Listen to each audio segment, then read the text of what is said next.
Hi అండి. Welcome back to our channel KK arts and cooking.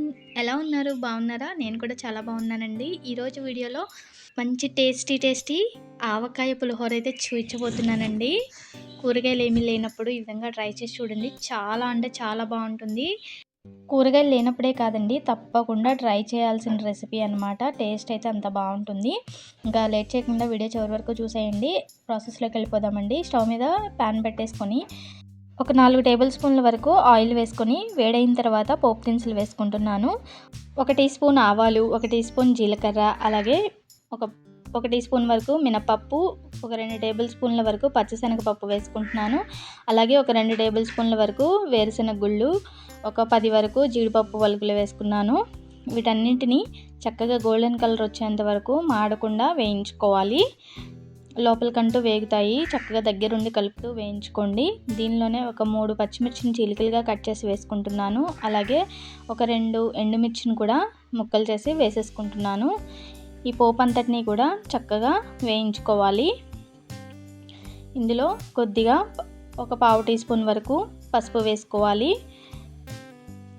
ఇందులోనే ఒక 4 రెమ్మల వరకు కరివేపాకుని వేసేసుకుంటున్నాను. ఇందులో ఒక మీడియం సైజు టమాటాని ముక్కలుగా కట్ చేసి వేసుకుంటున్నాను. ఈ టమాటా వేసుకోవటం వల్ల ఫ్లేవర్ అయితే చాలా బాగుంటుందండి.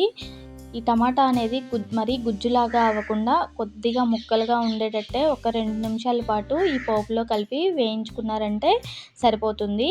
ఎక్కువ మగ్గాల్సిన పని అయితే ఉండదండి. క్రీమీగా అయ్యేంత వరకు అయితే అవసరం ఉండదు. చూసారు కదా, ఇందులో మనం ఉడికించుకున్న రైస్ని వేసుకోవాలి.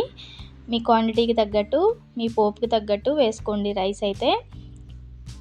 దీనిలోనే మనం నిలవ పెట్టుకుంటాం కదండి ఆవకాయని, దానిలో రైస్కి తగ్గినంత వేసేసుకుంటున్నాను. ఫ్లేమ్ని హైలో పెట్టేసుకొని రైస్ అంతటికి పట్టేలాగా కలిపేసుకుంటున్నాను అనమాట. ఒక 2 నిమిషాలు కంటిన్యూగా కలిపారంటే మనకి పోపు అనేది రైస్కి బాగా పట్టేస్తుంది. ఆవకాయ కూడా చక్కగా పట్టేస్తుంది అనమాట. ఫ్లేవర్ అయితే చాలా బాగుంటుంది రైస్లోకి. దీనిలో మనకి టేస్ట్కి సరిపడా ఉప్పు వేసేసుకోవాలి. ఆవకాయలో ఉప్పు ఉంటుంది కదండి, చూసి వేసుకోండి. మీ రైస్కి తగ్గట్టు వేసుకోండి అనమాట. మీ టేస్ట్కి తగ్గట్టు వేసుకోవాలి. ఇప్పుడు మొత్తం కలిసిపోయింది కదండి, అంతేనండి. స్టవ్ ఆఫ్ చేసుకుంటే మనకి ఆవకాయ పులిహోర అనేది రెడీ అయిపోయింది. చాలా బాగుంటుంది. తప్పకుండా ట్రై చేయండి. పిల్లలకి లంచ్ బాక్స్లో కూడా పెట్టేయచ్చండి. చాలా బాగుంటుంది. మనం ఆవకాయతో చేసాం కాబట్టి ఆవకాయ ఫ్లేవరే ఉంటుందని మాత్రం అనుకోవద్దండి. ఈ పోపు వేసాం కదా, ఈ పోపులో పప్పులు తగులుతూ భలే ఉంటుందండి. అయితే టమాటా కూడా వేసాం కదండి, మనకి అసలు ఆవకాయ ఫ్లేవర్ అనేది డామినేటెడ్గా ఉండదండి. అసలు చాలా బాగుంటుంది. తప్పకుండా ట్రై చేయాల్సిన రెసిపీ అండి. ఒకసారి మీరు కూడా తప్పకుండా ట్రై చేస్తారని అనుకుంటున్నాను.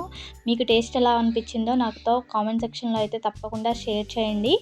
ఇదండి ఈరోజు వీడియో. మన వీడియో నచ్చినట్లయితే లైక్ చేయండి, షేర్ చేయండి. అలాగే మన ఛానల్ని ఫస్ట్ టైం చూస్తున్నట్లయితే సబ్స్క్రైబ్ చేసుకోండి. మరో మంచి వీడియోతో మళ్ళీ కలుద్దాం. అంతవరకు స్టే ట్యూన్.